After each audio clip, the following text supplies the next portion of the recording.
사도행전 11장 19절에 보면 때에 스데반의 일로 일어난 그랬습니다. 그 때가 지금 어느 때를 말합니까?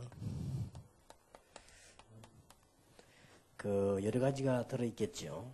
앞에서 지금 11장 1절에서 18절까지 보면 고넬료의 집에 가서 그 세례를 주고 식사의 문제 가지고 다툼을 한 그런 때입니다. 이게 뭐 별 말도 안 되는 문제인데 이런 때고요. 밖에서는 환란이 막 일어나가지고요. 사도들이 잡혀가고 죽고 어떻게 보면 굉장히 문제가 왔다고 볼 수 있습니다. 이런 중에 이제 바울이라는 인물이 나타나게 됐고요. 이렇게 하니까 이제 초대교회를 더 막 핍박하게 되는 상황입니다. 이것이 이제 안디옥의 문을 여는 이런 하나님께서 큰 교회 이런 때입니다. 이런 여러 가지를 포함해서 때에 스데반의 환란이 나 이렇게 나온 겁니다. 여러분들은 신학원생들이 분명하기 때문에 한 세 가지를 꼭 명심해야 됩니다. 이게 굉장히 안 되는 폐단, 문제 세 가지가 있습니다. 이걸 지금 여러분 마음속에 꼭 두고 신앙 공부를 하셔야 돼요. 어떤 폐단이 있는 거니까 거의 다가 신앙생활 이렇게 저렇게 하다가 어느 순간이라든지 끝에 가서라든지 결국 자기 가지고 있는 영적 문제 여기에 걸려서 이렇게 무너지게 됩니다. 좀 손해를 보게 되고 아니면 중단하게 되고 또 우리 복음 받은 사람은 중단이 없죠. 그러다 보니까 발전이 나아가지 못하는 걸림돌이 된다. 그래서 폐단. 이런 부분을 여러분들이 명심을 하시면서 해결해야 되고요. 이제 두 번째로는 큰 폐단 문제가 뭔가 하니까 교회는 신앙생활 아무리 하고 지금 다락방 메시지를 워낙 듣기 때문에 그렇지요. 결국은 교회는 이쪽으로 자꾸 빠집니다. 지금 실컷 얘기는 한데 이거 보세요. 초대교회가. 이 교회는 자꾸 교인들이 습관적으로 이쪽으로 이렇게 빠집니다. 이게 빠지고 이걸 여러분이 명심을 하고 있어야 됩니다. 신학원생들은. 그 다음에 이제 세 번째 큰 폐단 문제가 뭔가 하니까 그럼 이 세 개만 해결하면 굉장하다는 말이 되거든요. 그래서 세 번째 문제가 폐단이 되는 게 뭔가 하니까 실제적인 제자를 못 찾는 이 큰 문제입니다. 이 세 가지가. 그래서 오늘 여러분 잘 들어보시고 하나님께서 여러분에게 신학원을 공부하게 하시고 세계복음화 대회에 부르실 때는 이유가 있는데 꼭 기억하고 있어야 됩니다. 거의 다가 사람들이 세 개에 걸립니다. 거의 다가 보면은 어느 날 어떻게 이 지속을 못하고 무너지는데 보면은 여기에 또 아닌가 하면 저 끝에 가세요. 참 이거 무시 못하거든요. 이걸 여러분 신학원 2년 동안 공부하시면서 완전히 이게 해결을 봐줘야 되고 여러분들이 교회 가서 신앙생활 하거나 사람 만나면 결국은 교인들은 복음보다는 이쪽에 한 예를 지금 제가 들은 거예요. 이게 대사도 베드로가 그 기도하던 중에 응답을 받고 고넬료 집에 가서 세례해주고 당연히 그 집 시사 대접하겠죠. 그거 먹고 왔단 말이에요. 그걸 가지고 교회 전체가 베드로를 공격을 했는데 분위기가 그랬다 이 말이에요. 공격을 한 게 문제가 아니고 베드로에게 왜 그런 집과 식사를 했냐 이렇게 할 때 대답하거나 묻는 게 문제가 아니고 교회 분위기가 그 대답이 질문이 맞다고 하는 그런 분위기가 돌았단 말이에요. 그리고 베드로가 대답하기가 힘이 든 그 정도입니다. 자, 초대교회가 이 정도라면 말할 필요도 없는 거죠. 그래서 완전히 이걸 깨트리는 전도자가 나왔는데 그 사람이 바울입니다. 그래서 이게 바울이 크게 쓰임 받는 이유도 있죠. 그런 것이고 지금 결국은 이게 안 나옵니다.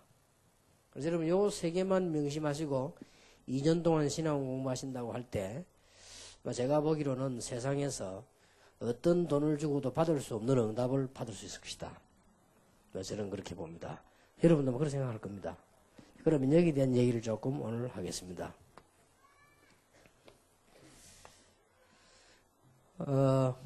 여러분들이 지금 메시지를 쭉 받으면서 이게 주로 어디서 왔는가 하니까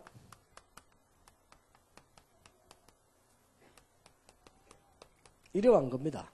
말하자면은 시작이 뭐 간단한 게 아니고 이렇게 왔 거기 때문에 후요 딱 걸려요.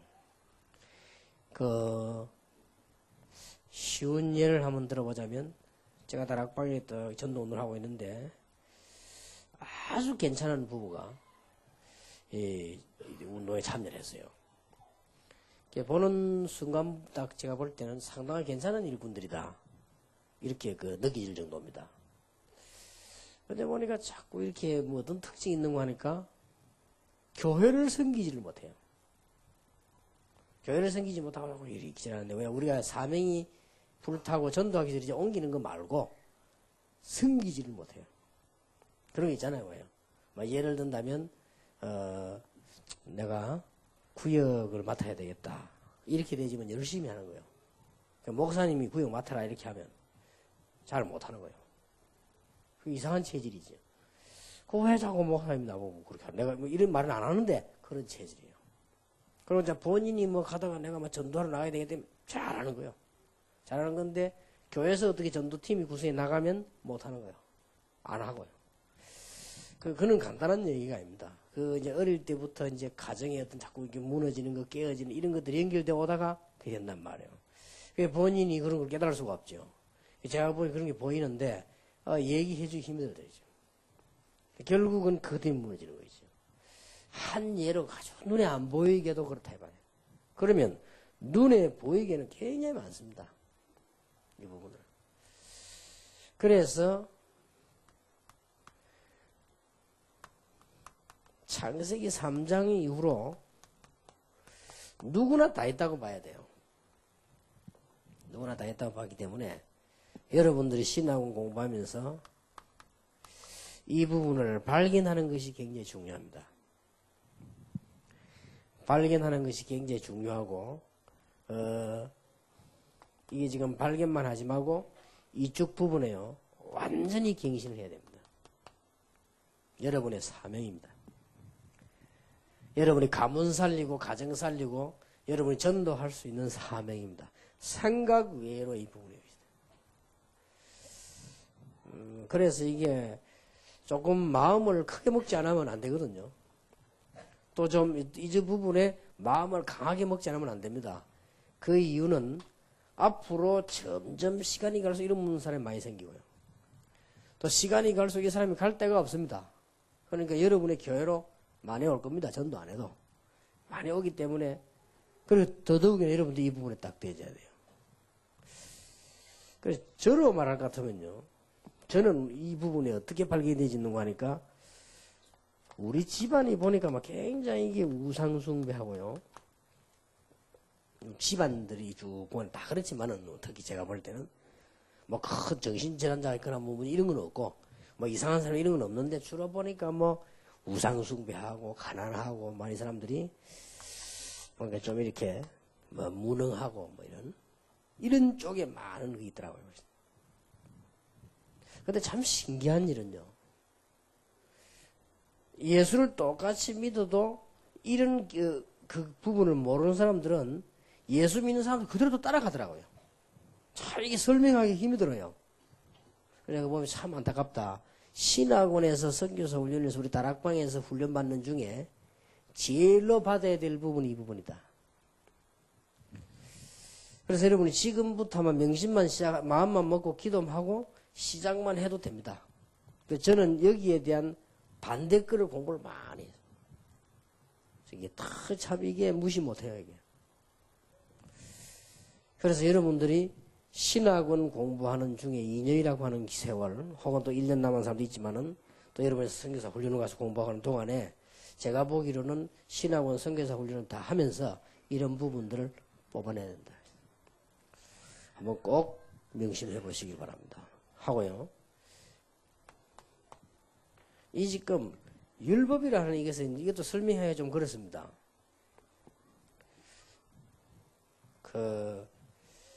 전부 이런 부분들이 설명이 힘이 드는 거예요. 예를 들라고 하니까 다른 사람이 피해가 되기 때문에요.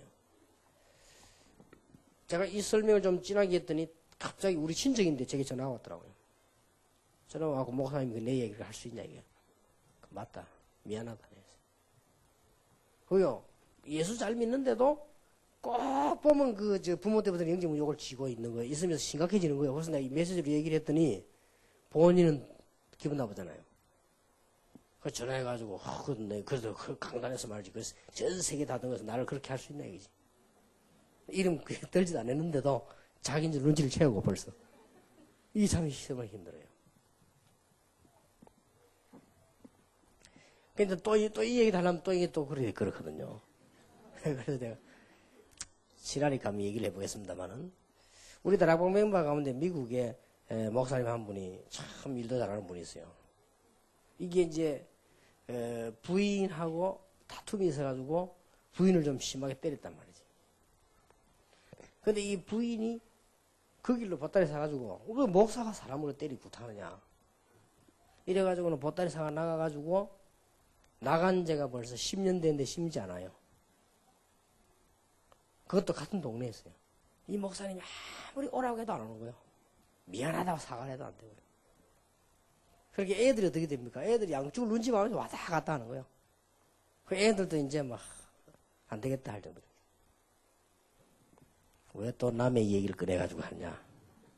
무슨 말인지 알겠습니까? 그 사모님이 왜 그래 된 줄 아십니까? 인격이 나쁜 게 아니에요. 어떻게 보면 인격이 고상한 분이에요. 어떻게 사람을 그렇게 일반 사람도 그래 안 하는 걸 목사가 사람 구타고 그럴 수 있냐? 인격이 얼마나 고상합니까? 그런데 문제는 그게 아니에요. 이게 겉으로 무서운 겁니다. 이게 벌써 삶 속에 딱 들어있기 때문에요. 우리가 만약 복음이라면 왜 그걸 못합니까? 그렇죠? 우리가 복음이라면 내 자존심 꺾고 버리면 가정 사는데 내가 이 자존심도 아니지 안 부어서 내버려 버리면 교회 사는데요? 이거 꺾어 버리면 목회자 하나 사는데? 그게 안 되는 거예요. 그게 얼마나 무서운 거예요. 이 율법이라는 이게 무서운 겁니다, 이게. 이게 거의 뿌리가 뽑히질 않아요. 그래서 율법은 일단 하나님의 말씀입니다. 이걸 이제 들고 나오고 하나님의 말씀인데 이렇기 때문에 맞는 거죠. 그러나 분명히 길을 얘기하는 것이고 우리가 죄인임을 깨닫게 하는 것이지 절대로 구원을 주는 말씀은 아니죠. 우리가 어떤 좋은 쪽으로 우리의 삶이나 혹은 윤리나 이런 기준을 얘기하는 것이지 구원하게 하는 말씀은 아니란 말이에요. 더더군다나 이 율법은 치유의 말씀은 아니에요. 우리에게 살게 만들어주고 길을 얘기하고 죄인이라는 걸 알려주고 이런 것이지 이건 아니란 말이에요. 이런 부분을 거의 모르고 있는 거죠. 그래서 여러분이 신학 공부하는 동안에 완전히 체질을 바꿔라. 그런 답 받을 겁니다.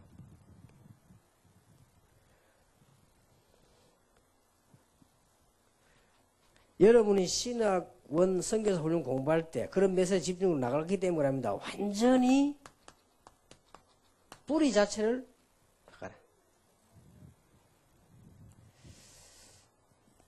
여기에서 이제 뭔가 이제 올라오지요. 여러분이 신학원 공부하는 동안에 체질을 바꿔라. 율법이 나쁘단 말이 아니에요. 하나님의 말씀입니다. 뭐냐? 죄인임을 알려주는 하나님의 말씀이에요. 그리고 죄인이 이렇게 살아라는 하나님의 말씀이에요. 그러나 그 말씀은 구원을 주는 말씀도 아니고 치유를 주는 말씀도 아니에요. 그러니까 이게 살리는 말씀이 따로 있잖아요. 복음이. 그러니까 이런 부분들을 이해를 빨리 해야 되는데 안 만들어도 우리는 체질에 의해서 해야 됩니다. 그리고 복음을 정말로 하면요. 이해가 되집니다. 거의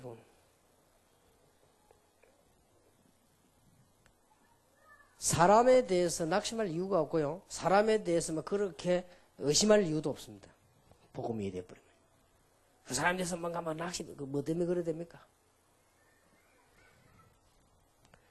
한 번은 제가 어떤 목사님하고 같이 강할리에 있는 어떤 고깃집인가? 식당을 딱 들어가서요. 옛날입니다. 그 교회가 이제 다락방 막 시작하는 교회인데, 그 목사님이 뭐 식사를 꼭 대접하고 싶다 했으니 같이 들어간 거예요. 들어갔는데 보니까 이쪽에 보니까 이제 다른 손님이잖아요. 오늘 이쪽에 이렇게 앉았는데. 근데 그 손님이 우리가 들어올 때 언제 들어오는지 모르잖아요.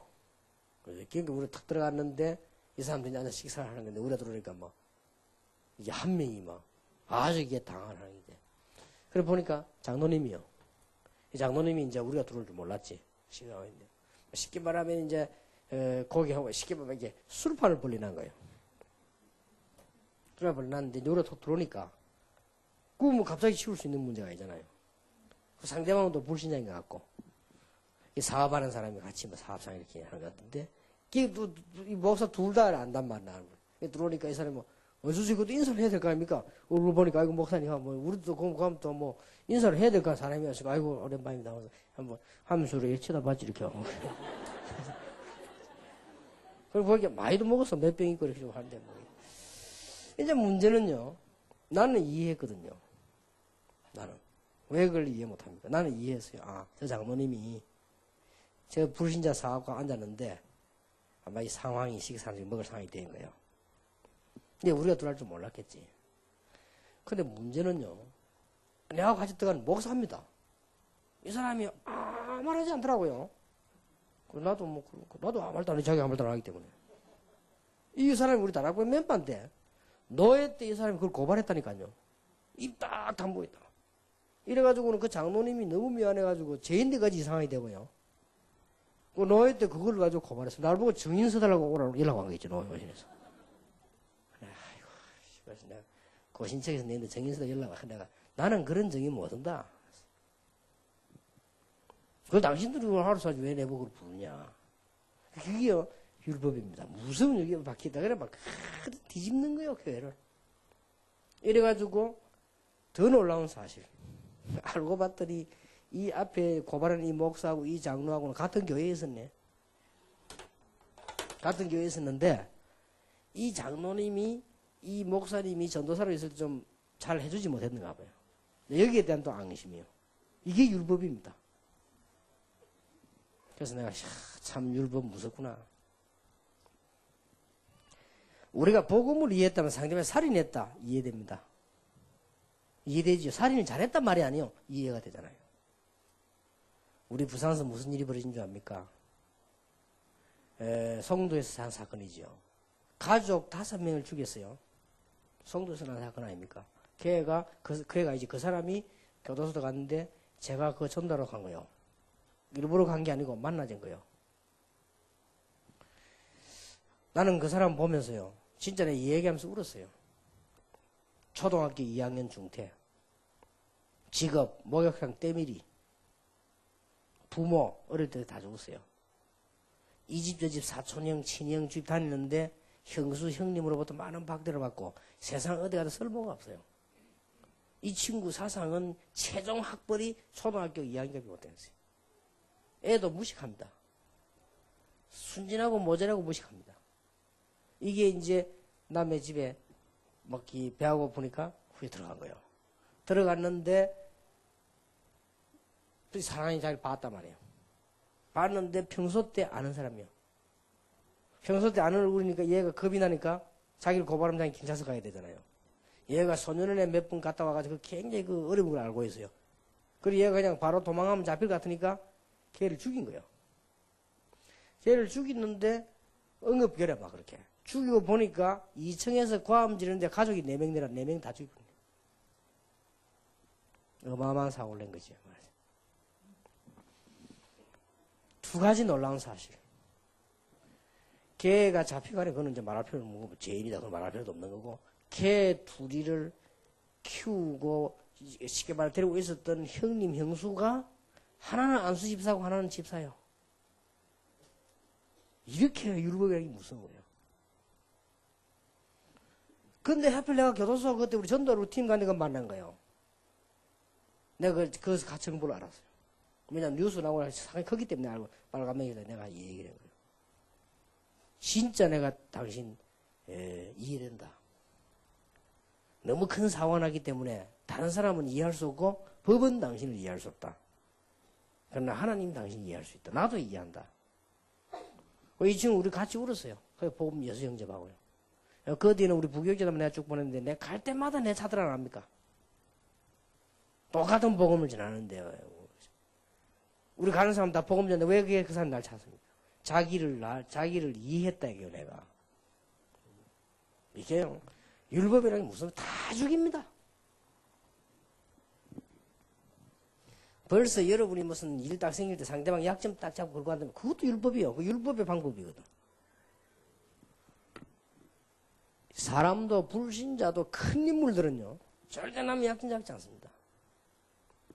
큰 인물들은요. 큰 인물들은 불신자라도 그런 게 놀지 않지요. 근데 이게 벌써 율법에는 이게 무서운 거예요. 이게 정확하게. 그래 맨날 그래 다 무너지는 거지. 그러니까 뭐 국회도 그렇고 뭐 세상도 그렇고 다 국회도 맨날 남 약점 잡고 하다 다 같이 다 무너져 버려요. 그렇게 되지.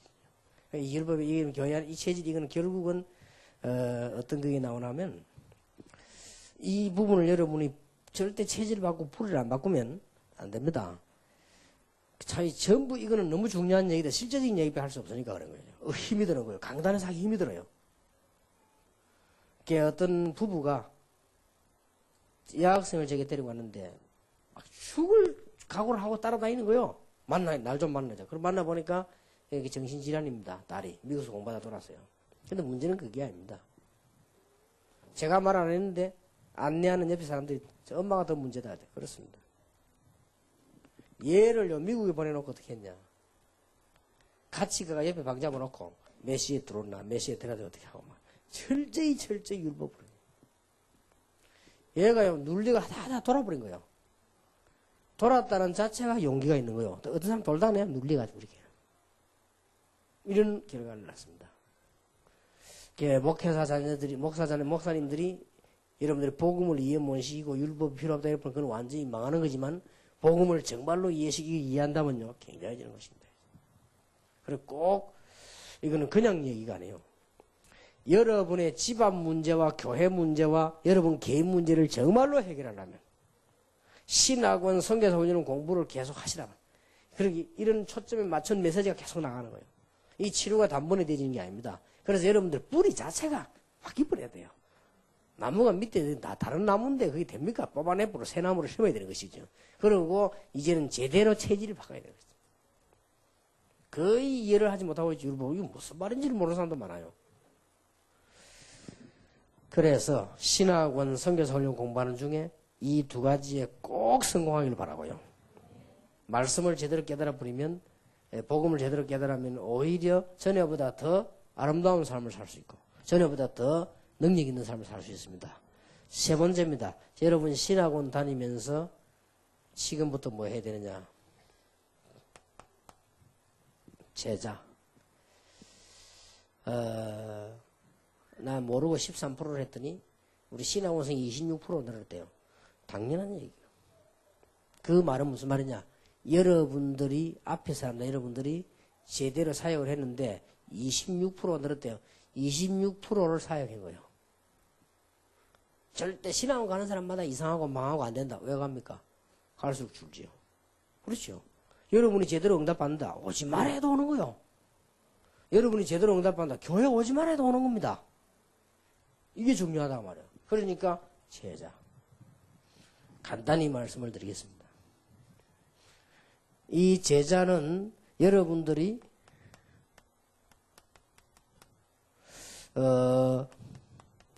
도와줘야 하는 사람들을 말합니다. 세 군데에 있습니다. 교회 안에 보면 있습니다. 이 사람들이 절대 다른 걸로 도우지 말고 교회 안에서 이 사람이 신앙생활에 불편함이 있는 부분들이 많습니다. 새로 간 사람들, 이 사람들 도와주는 걸 말해요.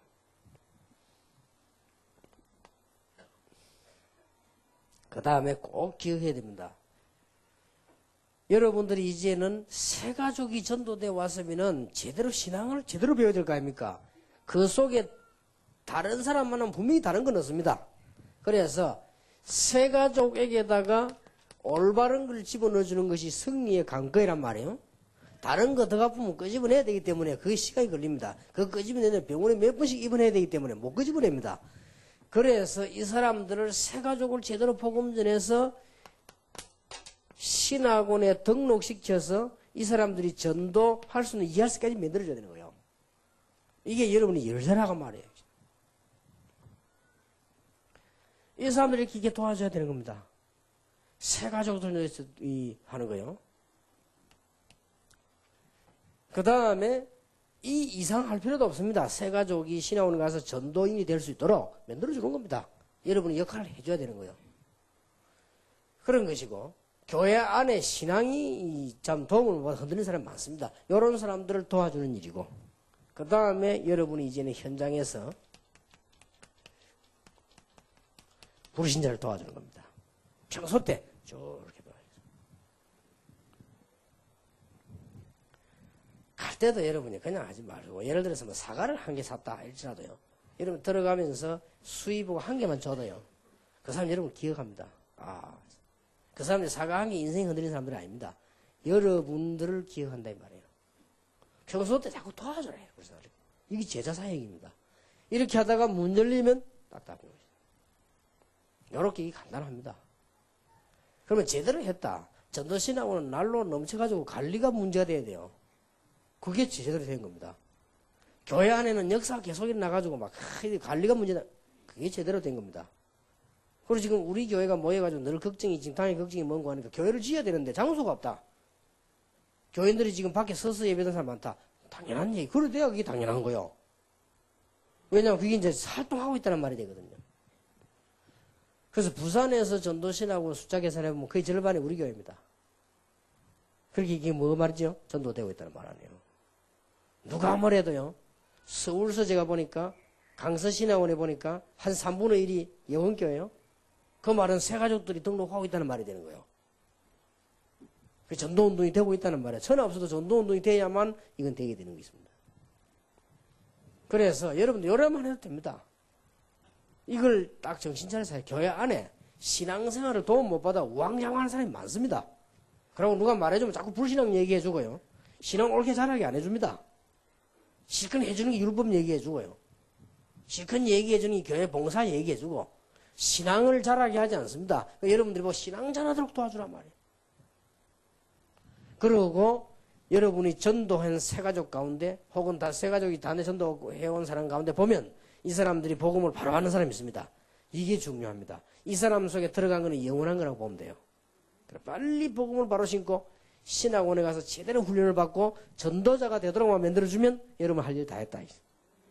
그 다음에는 현장에서, 현장 불신자 보고 전도 교회 끌고 오는 게 아닙니다. 자꾸 도와줘라. 기억하세요. 교회가 이걸 완전히 상실해버린 거예요. 제자 훈련을요. 교회가 이걸 상실했기 때문에 이 엘리트들이 거의 교회 안 나옵니다. 와도 엘리트들이 전부 이상한 단체로 가고요. 다행스럽게 선교단체가 일을 하기 시작했는데, 선교단체는 거의 다가 무교의 사상이잖아요. 이게 더 문제가 온 거예요, 이게 지금. 교회가 바보짓을 하고 있었던 거예요, 지금까지. 맨날 해봤자 율법하고요. 조금 잘 되거나 좀 안 되면 또 인본주의 쓰고, 그래 해온 거예요. 이러니 교회들이 이렇게 할 수밖에 없는 거예요. 그러면 열심히 있는 사람은 신비주의로 가고, 엘리트들은 다른 단체로 갈 수밖에 없는 거예요. 이런 지금 어정쩡한 이 문제가 연속이 되어 왔다 말이에요. 어떻게 할 것입니까? 여러분들이 오늘 제 얘기를 잘 알아들으면 평생 두고 할 일이 생길 겁니다. 그리고 응답이 안 와도 좋습니다. 안 올 리가 있습니까? 우리가 응답 온다고 해서 엉뚱한 일 할 겁니까? 이걸 해야 돼요. 그리고 마음속에 딱 담아두라야지. 오늘 1부, 내일 2부 메시지도 중요합니다. 여러분이 제대로 기도 전도 이해하고 여러분 하는 일을 제대로 알면 성공할 수밖에 없죠. 그러고 하나님이 여러분을 정말로 축복하시는 숨은 부분을 말하는 거예요. 전도 시간을 공부하면서 성경선을 공부하는 중에 꼭 기억해야 됩니다. 여러분 영적 문제에 그거 걸리던다니까요. 뿌리를 바꿔요. 절대 이머전스 말 뿌리를 바꾸세요. 그리고 율법 여러분이 딱 절여 있습니다. 이 무서운 거예요 이게. 그러니까 체질을 바꾸라. 그리고 조금만 헌신하세요. 그러면 이렇게 생각하면 됩니다. 내가 제자를 찾자. 이거보다는 여러분이 1년 지나고 났는데 여러분 주위에 제자가 생겨나야 됩니다. 그렇지 않습니까? 전에도 얘기했습니다만 결혼한 사람이 애를 낳자 막 그렇게 막 연습할 필요 없잖아요. 낳아져야만 됩니다. 그럼 안 낳아진다는 경우는 어떻게 되는 겁니까? 결혼해가지고 아무리 연구를 하고 노력하고 연습을 해도 안 된다. 그럴 때는 뭐 문제가 됩니까? 여러 가지 예측을 할 수 있습니다. 둘 중 하나 문제 있다. 그렇게 볼 수 있죠. 뭐 아니면은 이게 두 사람이 뭐 거기에 대해서 뭐 일부러 굳이 우리는 자식을 낳지 말자 하는 그런 뭐 무자식주의라든지 뭐 그렇지 않는 이상 아니면 옛날에 뭐 꼬마 신랑이라 그렇든지 뭐 그거는 지금 해당되는 문제도 아니고 이게 안 될 리가 없죠. 그러니까 내가 꼬마 신랑이 다른 사람들은 이유가 있다. 우리 신앙이 성장 안 되지 분은 못하는 거 아니에요. 그렇게 여러분도 영적으로 똑같은 얘기 아닙니까? 그럼 여러분 중에 제자가 많이 나와지시네. 그러니까 정상적이라면 신하고는 될 수밖에 없는 거고요. 되어져야만 1천만 제자가 나오는 거예요. 그러니까 많은 사람들이 동기를 가지고 하는 사람도 있겠습니다. 그러나 결론은 그게 아닙니다. 1천만 제자가 나지 않는 이상 세계복음화는 못하는 거다. 여러분 교회도 살지를 못한다. 여러분 여기에 지금 현장에 지금 앉은 겁니다. 그리고 이게 지금 오늘 가슴에 딱 품어야 돼요. 그래서 어떤 면에서는 대구 집회와 이번 메시지는 거의 영원히 기억해야 됩니다. 이거는 여러분 마음속에 늘 있어야 돼요. 안 없으면 큰일 납니다. 여러분 어느 날 이거 당할 건데요, 결국은. 그리고 어느 날 여기 속을 건데요. 그러니 거의 속습니다, 이 문제. 그러면 여러분 이 부분은 뭐 기능이 안 되지죠, 사연자. 이 두 개 때문에. 여러분에게 오늘 숨은 응답, 숨은 축복의 비밀, 평생의 축복을 붙잡는 귀중한 날이 되기를 예수 이름으로 축복합니다. 기도하겠습니다. 하나님께 감사드립니다. 오늘 우리에게 숨겨진 부분, 보통 사람들이 알지 못하는 부분, 멸망받으면서도 깨닫지 못하는 부분을 알게 하신 하나님께 감사를 드립니다. 신학원생, 선교사 훈련원생들 하나님께서 반드시 영적 문제에 승리하게 하시고 율법에서 승리하게 하시며 복음으로 승리하는 귀한 종들이 되게 하옵소서. 우리 주 예수 그리스도 이름으로 기도하옵나이다. 아멘.